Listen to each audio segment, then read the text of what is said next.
Bienvenidos a Tu Médico en Podcast. Hoy hablamos del paracetamol durante el embarazo. Es un tema que, genera muchísima conversación y la verdad también bastante ansiedad.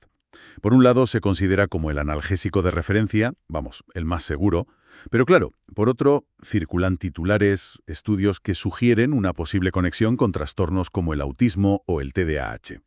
Así que hoy vamos a sumergirnos un poco en la evidencia que tenemos, desde esos estudios iniciales hasta las investigaciones más recientes, para intentar separar un poco el grano de la paja, ¿no? ¿Habíais oído hablar de esto? Contádnoslo en los comentarios y, suscribíos para no perderos ningún episodio con información clave para la salud. Hoy vamos a descubrir qué dice realmente la ciencia y desvelaremos un dato clave sobre los estudios más recientes que casi nadie conoce. Pero antes, vamos a analizar a fondo uno de los debates que yo creo que más inquietud genera durante el embarazo, el uso del paracetamol y su posible, y digo posible, relación con trastornos del neurodesarrollo como el autismo. Y para arrojar un poco de luz sobre este tema tan delicado, contamos hoy con la presencia de una reconocida especialista en salud materno-infantil con muchísima experiencia clínica. Y atentos, porque durante nuestra conversación nos va a dar las 3 claves fundamentales para entender este asunto y desmontaremos juntos un mito bastante extendido sobre este medicamento. Exacto. Es que es fundamental abordar esto con rigor, porque estamos hablando de un medicamento que usan millones de mujeres embarazadas en todo el mundo, y a menudo, además, por recomendación médica. Y toda esta confusión, puede llevar a decisiones que no son las mejores, ¿no? Tanto por exceso de confianza como, ojo, por exceso de miedo. Precisamente. Empecemos por lo básico, si te parece. ¿Por qué el paracetamol se ha consolidado como la opción principal para el dolor y la fiebre durante la gestación, frente a otras alternativas que también son muy comunes, como el ibuprofeno o la aspirina? A ver, la razón principal es su perfil de seguridad comparativo. Esto se ha establecido a lo largo de décadas de uso, ¿eh? El paracetamol o acetaminofén, que es lo mismo, es un analgésico y antipirético eficaz. Los otros que mencionas, el ibuprofeno y la aspirina, pertenecen a la familia de los antiinflamatorios no esteroideos, los AINES. Los AINES, sí. Sabemos que los AINES, sobre todo, fíjate, a partir de la segunda mitad del embarazo, conllevan riesgos significativos para el feto. Pueden provocar, por ejemplo, el cierre prematuro de un vaso sanguíneo que es esencial para el bebé, el ductus arteriosus, o reducir la cantidad de líquido amniótico. Vaya. Estos riesgos no se asocian al paracetamol. Por eso, cuando se necesita un fármaco para el dolor o la fiebre, se considera la opción con mejor balance riesgo-beneficio. Se estima que lo usan, entre un 50 y un 65% de las embarazadas. Es muchísimo. Entendido. O sea, es la opción preferente por esa seguridad relativa frente a los AINES. Pero entonces, ¿de dónde surge esta controversia? Esto que lo relaciona con el autismo o el TDAH. ¿Qué dicen exactamente esos estudios que generaron la alarma? Pues mira, la preocupación surgió a raíz de varios estudios observacionales que se publicaron en la última década, más o menos. Estos estudios analizaron grupos muy grandes de madres e hijos y algunos encontraron una asociación estadística entre el uso de paracetamol durante el embarazo y un ligero aumento en la probabilidad de que el niño fuera diagnosticado más tarde con trastorno del espectro autista, el TEA o TDAH. Y aquí la palabra clave, como bien dices, es asociación, ¿verdad? Que no es lo mismo que causalidad. Exactamente. Ese es el punto crítico que a menudo se pierde en los titulares, ¿eh? Una asociación significa que dos cosas ocurren juntas con más frecuencia de lo esperado. Punto. Pero no prueba que una cause la otra. Podría haber muchísimos otros factores, lo que llamamos factores de confusión, que expliquen esa relación. Claro. Por ejemplo, la razón por la que la madre tomó paracetamol fue una infección, una enfermedad crónica, estrés o factores genéticos o ambientales compartidos en la familia que aumenten el riesgo tanto de necesitar paracetamol como de tener un hijo con un trastorno del neurodesarrollo. Además, es que los resultados de estos estudios observacionales no han sido consistentes. Unos encuentran la asociación, otros no. Y la magnitud de la asociación, cuando se encuentra, suele ser pequeña. Si alguien se había preocupado al leer estos titulares, que nos cuente su experiencia en los comentarios, ¿verdad? Claro. Esto nos lleva a un punto interesante que mencionabas antes de empezar. La importancia de diseños de estudio más robustos, ¿no? Para intentar controlar esos factores de confusión. ¿Hay investigaciones más recientes que hayan intentado abordar esto de forma más directa? Se habló mucho de un estudio sueco. Sí, seguro que te refieres a un estudio muy relevante que se publicó en JAMA. Utilizó registros nacionales suecos para analizar a más de 2,5 millones de niños. Una barbaridad. La gran fortaleza de este estudio fue el diseño. Usaron una comparación entre hermanos. Ah, entre hermanos. Sí, compararon hermanos biológicos completos, nacidos de la misma madre, donde uno estuvo expuesto al paracetamol prenatalmente y el otro no. Este diseño es muy potente, porque controla automáticamente gran parte de los factores genéticos y ambientales compartidos por la familia. Claro, que son los sospechosos habituales de ser factores de confusión. Exacto, los principales candidatos. ¿Y cuál fue el resultado de esa comparación entre hermanos? ¿Qué se vio? La verdad. Al comparar hermanos, la asociación que se había observado antes entre la exposición prenatal al paracetamol y el riesgo de autismo, TDAH o discapacidad intelectual, pues desaparecía, o se reducía tanto que ya no era estadísticamente significativa. Vaya. Esto sugiere con bastante fuerza que la asociación vista en estudios anteriores probablemente no se debía al paracetamol en sí, sino a esos factores familiares o genéticos compartidos. Vamos, que la genética a veces pesa más que la pastilla. Eso es realmente clarificador. Es que el diseño del estudio marca una diferencia enorme en cómo interpretamos los datos. Ahora, aunque la evidencia epidemiológica más sólida no respalde una causa directa, a veces se exploran mecanismos biológicos teóricos, ¿no? ¿Se ha propuesto alguna hipótesis sobre cómo podría el paracetamol hipotéticamente influir en el neurodesarrollo? Que son teóricas, no están demostradas en humanos en el contexto del embarazo. Una línea sugiere que el paracetamol podría inducir estrés oxidativo en el cerebro fetal, que es especialmente vulnerable. Otra apunta a una posible disrupción endocrina, o sea, que interfiera con hormonas clave para el desarrollo neurológico. Ajá. También se ha mencionado la posible alteración de vías como las de las prostaglandinas o el sistema endocannabinoide, que son importantes en la maduración cerebral.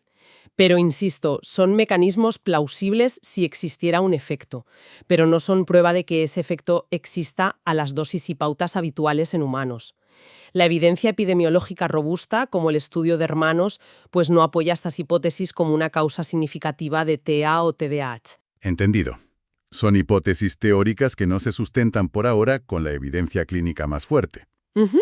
Pero lo realmente importante es qué dicen quienes regulan los medicamentos. Exacto. Con esta incertidumbre científica, ¿cuál es la postura oficial? ¿Qué dicen las agencias reguladoras, las sociedades médicas importantes?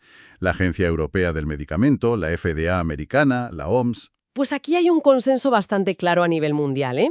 Organismos como la FDA en Estados Unidos, la Agencia Europea de Medicamentos, la EMA, la Agencia Española de Medicamentos, la AMPS, y la Organización Mundial de la Salud, la OMS. Todas han revisado la evidencia y mantienen que el paracetamol es seguro para usar durante el embarazo cuando se utiliza de forma adecuada. ¿Y qué significa de forma adecuada? Mínima que sea eficaz durante el menor tiempo posible y solo cuando sea clínicamente necesario, para tratar el dolor o la fiebre, vamos. Ninguna de estas agencias ha modificado sus recomendaciones ni ha restringido su uso basándose en estos estudios sobre neurodesarrollo. No lo han prohibido. Vale. ¿Y las sociedades médicas de ginecología y obstetricia? ¿Qué dicen? También mantienen la misma línea. Por ejemplo, el Colegio Americano de Obstetras y Ginecólogos, el LACOG, que es una referencia mundial, sigue recomendando el paracetamol como el tratamiento de primera línea para el dolor y la fiebre durante el embarazo.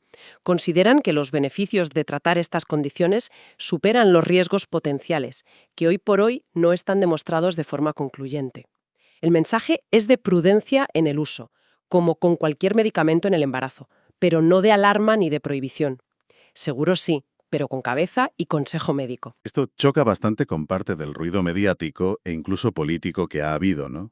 Recuerdo hace un tiempo, creo que en Estados Unidos, un anuncio político que parecía dar por hecha esta relación entre paracetamol y autismo. Sí, me imagino que te refieres a un episodio en el que el expresidente Trump anticipó un anuncio sobre esta vinculación. Es importante poner esto en contexto, ¿eh? Fue una declaración de índole política. No estaba respaldada por las agencias sanitarias de su propio gobierno, ni la FDA, ni los CDC, ni por la comunidad científica. De hecho, generó críticas de expertos en salud pública. Advirtieron del peligro de crear alarma innecesaria. Claro. y potencialmente disuadir a las mujeres de tratar condiciones que sí son peligrosas si no se controlan, como la fiebre alta. Fue un ejemplo de cómo la comunicación sobre salud puede politizarse sin una base científica sólida detrás. Lo cual nos lleva directamente a la parte práctica. Una mujer embarazada nos escucha ahora, tiene dolor de cabeza o algo de fiebre. ¿Qué le decimos? ¿Cuál debería ser el enfoque? Pues el enfoque debería ser, primero, de tranquilidad informada. Basándose en la evidencia actual y en las recomendaciones expertas, el paracetamol sigue siendo la opción más segura. Si hay una necesidad real de tratar el dolor o la fiebre, se puede usar. La clave es la prudencia. Prudencia, sí. ¿Es realmente necesario? Si lo es, usar la dosis mínima que funcione. ¿Durante cuánto tiempo? El menor tiempo posible. Y siempre, idealmente, consultar con el médico o la matrona. No tanto para pedir permiso para usar paracetamol, sino para confirmar que esa es la mejor opción en su caso particular y descartar otras causas de los síntomas. La automedicación, incluso con fármacos considerados seguros, pues no es lo ideal en el embarazo. ¿Estáis de acuerdo con este enfoque prudente pero sin alarmismos? Queremos leer vuestra opinión en comentarios. Has mencionado un punto crucial varias veces: los riesgos de no tratar. A veces, el miedo al medicamento hace que olvidemos el peligro de la propia condición. ¿Son significativos los riesgos de una fiebre alta o un dolor intenso no tratados durante el embarazo? Absolutamente. Y este es un aspecto que no se puede subestimar, de verdad.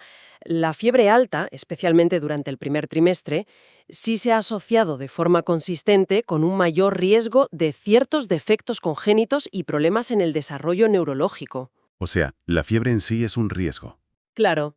Un ambiente intrauterino con temperatura elevada puede ser perjudicial para el feto en desarrollo, y lo mismo pasa con el dolor intenso y persistente. Provoca estrés materno, liberación de cortisol, otras respuestas fisiológicas que tampoco son buenas para el embarazo. Por lo tanto, el balance riesgo-beneficio casi siempre se inclina a favor de tratar la fiebre significativa o el dolor moderado intenso de forma adecuada, y el paracetamol sigue siendo la herramienta más segura para ello, siempre bajo supervisión médica. A veces, el mayor riesgo es no tratar. Si este consejo os ha resultado útil, dadle like al episodio y compartidlo, que seguro que ayuda a más gente. Vale, entonces, el paracetamol sigue siendo la primera opción segura y recomendada si es necesario. Pero, ¿qué pasa si, a pesar de todo, alguien prefiere evitarlo a toda costa? ¿Existen alternativas farmacológicas seguras o estrategias no farmacológicas eficaces? Parece que estamos un poco entre la espada y la pared, ¿o no? Es una pregunta lógica, sí, pero la verdad es que las alternativas farmacológicas seguras son muy limitadas.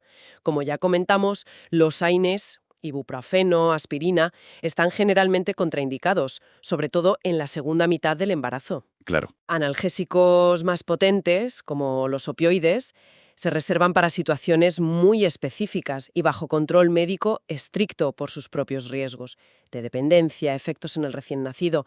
Así que, farmacológicamente, no hay muchas más opciones seguras para el dolor y la fiebre comunes. ¿Y las medidas no farmacológicas? Reposo, compresas. Para molestias leves sí pueden ser útiles. El reposo, una buena hidratación, aplicar compresas frías en la frente para fiebre leve, calor local para dolores musculares, técnicas de relajación, fisioterapia para problemas musculoesqueléticos, todo esto puede ayudar, claro que sí. Pero seamos realistas, para una fiebre de 39 grados centígrados o un dolor de cabeza muy intenso o una ciática que te impide moverte, Ya. estas medidas suelen ser insuficientes. Ahí es donde el paracetamol, usado con juicio, sigue jugando un papel importante por su perfil de seguridad comparativa. No se trata tanto de estar entre la espada y la pared, sino de utilizar la herramienta más adecuada y segura que tenemos disponible cuando de verdad es necesaria. Mirando hacia adelante, para cerrar el círculo de la evidencia, ¿qué necesita investigar más la ciencia para tener una respuesta definitiva? ¿Qué falta por saber? Pues la ciencia necesita seguir afinando, claro.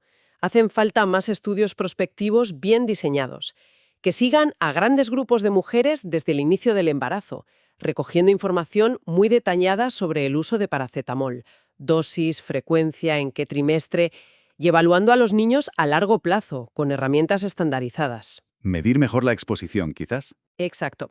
Mejorar la medición de la exposición real.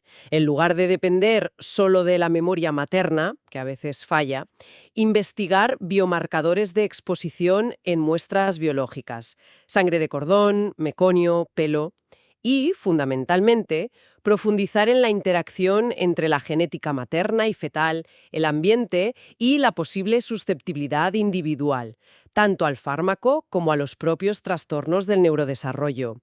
Es un puzzle complejo, ¿eh? Sin duda.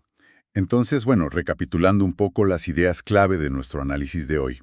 Uno, diríamos que hoy por hoy la evidencia científica más sólida, incluyendo esos estudios de hermanos, no respalda una relación causal entre usar paracetamol en el embarazo y el autismo o TDAH. Eso es. 2, las principales agencias sanitarias y sociedades médicas lo siguen considerando la opción más segura para fiebre y dolor, pero siempre usado con prudencia. Dosis mínima, tiempo mínimo y solo si es necesario. Exacto. Prudencia. Y 3, importantísimo, siempre consultar con el médico o matrona para valorar cada caso. Exactamente. Esos son los mensajes fundamentales. Y el consejo final es ese. Confíen en el criterio de su profesional sanitario, que valorará su caso concreto. Y recuerden, la tranquilidad informada es la mejor medicina durante el embarazo. Una reflexión muy necesaria. Muchísimas gracias de verdad por arrojar luz sobre este tema tan complejo y, bueno, tan sensible con tanta claridad. Queda claro que la forma en que se comunican los riesgos y la evidencia científica tiene un impacto real, ¿eh? Gracias a vosotros. Es fundamental mantener estas conversaciones basadas en la evidencia. ¿Y a quienes nos escuchan, han tomado paracetamol en el embarazo? ¿Les preocupaba este tema? Cuéntenos su experiencia en los comentarios. Si el episodio les ha parecido útil y les ha aclarado dudas, por favor denle a like y suscríbanse al canal para no perderse futuros contenidos sobre salud. Y si hoy hemos hablado del paracetamol, en el próximo episodio de Tu Médico en Podcast vamos a abordar otro tema que genera muchas preguntas. ¿Qué pasa con el ibuprofeno durante la gestación y la lactancia? No se lo pierdan.